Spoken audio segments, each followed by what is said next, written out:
Everyone, welcome back to train your brain. आज हम बात करने वाले हैं कोऑर्डिनेशन के बारे में। तो कोऑर्डिनेशन होता क्या है? कोऑर्डिनेशन जो वर्ड है, इसको अगर आप एक्सपैंड करो तो इसका मतलब हो जाता है ऑर्डरली कॉम्बिनेशन। कुछ चीज़ों को इस तरह से कंबाइन करना कि वो हमारा बेस्ट रिजल्ट दे सके। आपने देखा होगा कि किस तरह से एक जिमनास्ट जो होता है, एक टाइट रोप पे पूरा वॉक करता है, तो वो उस समय कैसे उस चीज़ को कर पा रहा है, क्या उसे डर नहीं लगता? वो बेसिकली कर क्या रहा है, वो कोऑर्डिनेशन करता है अपने माइंड का, अपनी बॉडी का। तो जब आप अपने माइंड और बॉडी को कोऑर्डिनेट कर लेते हो तो आपका जो ऑब्जेक्टिव है वो आप इजीली अचीव कर लेते हो।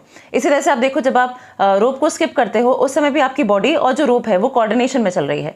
या आपने देखा होगा, डॉक्टर्स यूजुअली कहते हैं जब कोई पेशेंट अगर हॉस्पिटल में पहुंचा और उसकी कोई बॉडी ऑर्गन नहीं वर्क कर रहा, तो कहते हैं ये फेल कर रही है कोऑर्डिनेट करने से आपकी बाकी बॉडी के साथ। तो बाकी बॉडी के साथ वो सिंक नहीं कर पा रही, इसलिए वो ऑर्गन जो है वो डैमेज हो गया है। तो यहाँ पे ये जो कुछ मैंने आपको एग्जांपल्स दिए, ये बेसिकली कोऑर्डिनेशन को ही शो कर रहे हैं। अब हम बात करेंगे कोऑर्डिनेशन और मैनेजमेंट को रिलेट करते हुए। कोऑर्डिनेशन क्यों इंपॉर्टेंट है एक ऑर्गेनाइजेशन के लिए? जबकि आप देखो, मैनेजमेंट में हम कहते हैं कि सबसे ज्यादा इंपॉर्टेंट जो है वो 5 फंक्शंस हैं, that is planning, organising, staffing, directing और कंट्रोलिंग। ये 5 फंक्शंस बहुत ज्यादा इंपॉर्टेंट है। बट कोऑर्डिनेशन जो है इन पांचों ही फंक्शन में इनबिल्ट है। दैट मीन्स कि जो कोऑर्डिनेशन है वो एक बाइंडिंग फोर्स के तौर पर एक्ट करता है। बाइंडिंग फोर्स भी इसको जॉर्ज टेरी जो थे उन्होंने बोला था कि जो कोऑर्डिनेशन है वो बाइंडिंग एफर्ट्स करता है। वो सारे जितने भी आपके एफर्ट्स हैं उनको कंबाइन करता है, जिससे कि ऑर्गेनाइजेशन जो अपना ऑब्जेक्टिव है उसे अचीव कर सके।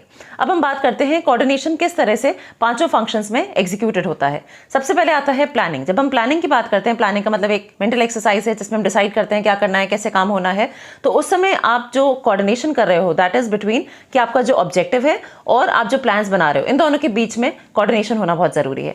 उसी तरह से जब हम ऑर्गेनाइजिंग फंक्शन की बात करते हैं तो यहाँ पे कोऑर्डिनेशन होना चाहिए बिटवीन जो आपने ऑब्जेक्टिव्स फ्रेम करे हैं और जो आपके पास रिसोर्सेज हैं। अब कोई नई फर्म है जिस पे ज्यादा रिसोर्सेज नहीं है और आप ऑब्जेक्टिव बहुत हाई फाई बना दो, तो देयर आर चांसेस कि वापस में दोनों कोऑर्डिनेट नहीं हो पाएंगे। तो आपको इन दोनों के बीच में कोऑर्डिनेशन बना के रखना है। तीसरा जो हमारा फंक्शन आता है, दैट इज स्टाफिंग। स्टाफिंग में आपको कैसे कोऑर्डिनेशन करना है कि आप जिन भी लोगों को रिक्रूट कर रहे हो, जॉब्स पे ला रहे हो, उनकी जो स्किल्स हैं और जिनको आप रिक्रूट कर रहे हो, उन दोनों के बीच में कोऑर्डिनेशन होना चाहिए। मोरओवर, जो भी पर्सन को आप रिक्रूट कर रहे हो उसको जो आप पेमेंट कर रहे हो एंड जो उसकी क्वालिफिकेशन है, ये दोनों चीजें भी आपस में मैच होनी चाहिए। नेक्स्ट होता है डायरेक्टिंग। डायरेक्टिंग में भी कोऑर्डिनेशन बहुत ज्यादा जरूरी है। बहुत बार क्या होता है, कुछ फर्म्स में जो आपके एम्प्लॉइज हैं उनका जो कोऑर्डिनेशन अपने मैनेजर्स के साथ वो अच्छा नहीं हो पाता और इस वजह से वो ऑर्गेनाइजेशन को लीव कर जाते हैं। तो वहां पे भी कोऑर्डिनेशन की बहुत ज्यादा इंपॉर्टेंस है। And lastly when we talk about coordination in controlling, जब आप कंट्रोलिंग कर रहे हैं तो आपको ये देखना है कि आपने जो स्टैंडर्ड्स बनाए थे, आप जो एक्चुअल परफॉर्मेंस कर रहे हो, उनके बीच में कोऑर्डिनेशन हो। बहुत ज्यादा आप अगर डेविएशंस आ रहे हैं, दैट मींस कि कहीं ना कहीं आपने उन चीजों को कोऑर्डिनेट नहीं किया। तो आप देखो किस तरह से पांचों ही फंक्शंस में कोऑर्डिनेशन जो है एज एन एसेंस काम करता है।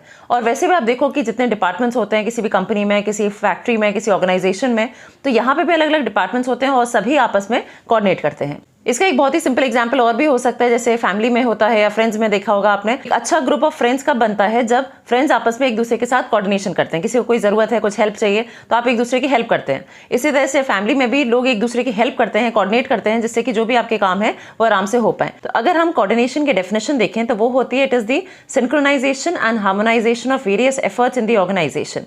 तो जितने भी अलग अलग लोग हैं ऑर्गेनाइजेशन में जो काम कर रहे हैं, उन सबके एफर्ट्स को सिंक्रोनाइज करना। बिकॉज हमारा मेजर ऑब्जेक्टिव सिर्फ ये नहीं है कि हमें लोगों से काम करवाना है, वी ऑल्सो हैव टू सी कि जितना भी काम हो रहा है वो सारा आपस में एक दूसरे से रिलेटेड है, कोऑर्डिनेटेड है और आराम से वो काम जो है हमारे ऑब्जेक्टिव की तरफ हमें ले जा रहा है।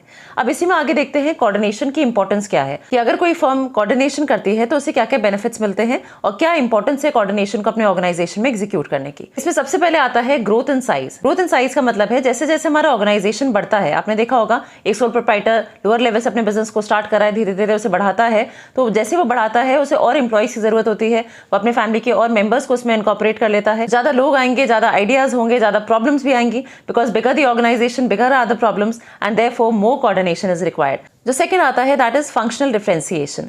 फंक्शनल डिफरेंशिएशन का मतलब ये है कि जितने भी फंक्शंस हैं, फंक्शन से refers to the various departments. तो जितने हमारे पास अलग अलग डिपार्टमेंट्स हैं, जैसे फॉर एग्जांपल एचआर है, फाइनेंस है, मार्केटिंग है, ये सारे अलग अलग डिपार्टमेंट्स हैं और सारे ही डिपार्टमेंट्स का ऑब्जेक्टिव जो होता है वो डिफरेंट होता है। जैसे फाइनेंस डिपार्टमेंट का ऑब्जेक्टिव है कि कम से कम फाइनेंस में ज्यादा अच्छे रिजल्ट्स देना। मार्केटिंग डिपार्टमेंट का ऑब्जेक्टिव होता है कि ज्यादा प्रमोशन करना, अच्छा प्रमोशन करना। एंड यू नो कि जितना अच्छा प्रमोशन करना है उसके लिए हमें ज्यादा फंड्स भी रिक्वायरमेंट है। तो अगेन आप देखो इन दोनों डिपार्टमेंट्स जो फाइनेंस और मार्केटिंग की मैंने भी बात करी, इन दोनों का आपस में कोऑर्डिनेशन होना जरूरी है। अगर ये दो डिपार्टमेंट्स आपस में कोऑर्डिनेट नहीं करेंगे तो देयर आर चांसेस कि हमारा जो ऑब्जेक्टिव है, जो हम गुड्स को बना रहे हैं या जिन्हें सेल आउट करने वाले हैं, वो हमारा अच्छी तरह से नहीं हो पाएगा।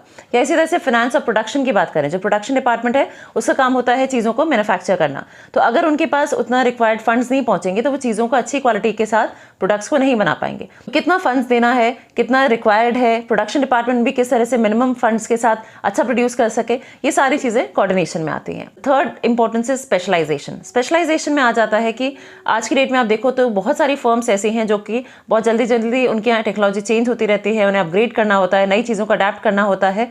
तो जब आप नई चीज़ों को लेके आते हो, इनग्रेन करते हो अपने ऑर्गेनाइजेशन में, तो आपको ज़रूरत होती है कुछ ऐसे लोगों की जो कि आपको अच्छी तरह से गाइड करें। तो ऐसे में आप स्पेशलिस्ट को हायर करते हो, maybe for some period of time. तो जब ये लोग आपके ऑर्गेनाइजेशन में आते हैं तो ये गाइड करते हैं आपके यहाँ के मैनेजर्स को।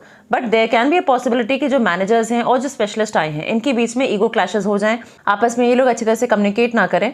तो ऐसे में एक मैनेजर का ड्यूटी यही होता है कि जैसे जैसे आपका ऑर्गेनाइजेशन में नए स्पेशलिस्ट आ रहे हैं, आपको गाइड कर रहे हैं, हेल्प कर रहे हैं, वैल्यूएशन सिखा रहे हैं, टेक्निक्स बता रहे हैं, तो आपको अपने मैनेजर्स और ये जो लोग हैं जो आपके यहाँ स्पेशलिस्ट आए हैं इनके बीच में एक अच्छा कोऑर्डिनेशन बनाना है। तो talking in a nutshell, coordination is very important for an organisation. आपको समझ में ही आ रहा होगा कि जैसे जैसे हमारा ऑर्गेनाइजेशन बढ़ रहा है, एक्सपैंड होता है, तो कोऑर्डिनेशन चाहिए। अगर हमारे पास बहुत सारे डिपार्टमेंट्स हैं then also we need coordination, कि उनके आपस में जो ईगो क्लैशेस हैं वो नहीं हो। हम बाहर से स्पेशलिस्ट को हायर करें तो भी हमें कोऑर्डिनेशन की बहुत ज़्यादा ज़रूरत है। और सबसे ज़्यादा कोऑर्डिनेशन इसलिए इंपॉर्टेंट है because coordination is not just your own coordination. आप सिर्फ अपने माइंड फ्रेम और अपनी बॉडी को नहीं कोऑर्डिनेट कर रहे हैं, आप ऑर्गेनाइजेशन में इतने सारे लोग जो काम कर रहे हैं उन सबके एफर्ट्स को कंबाइन कर रहे हैं। It requires a lot of effort and strategic management. So all the very best, take care, bye bye.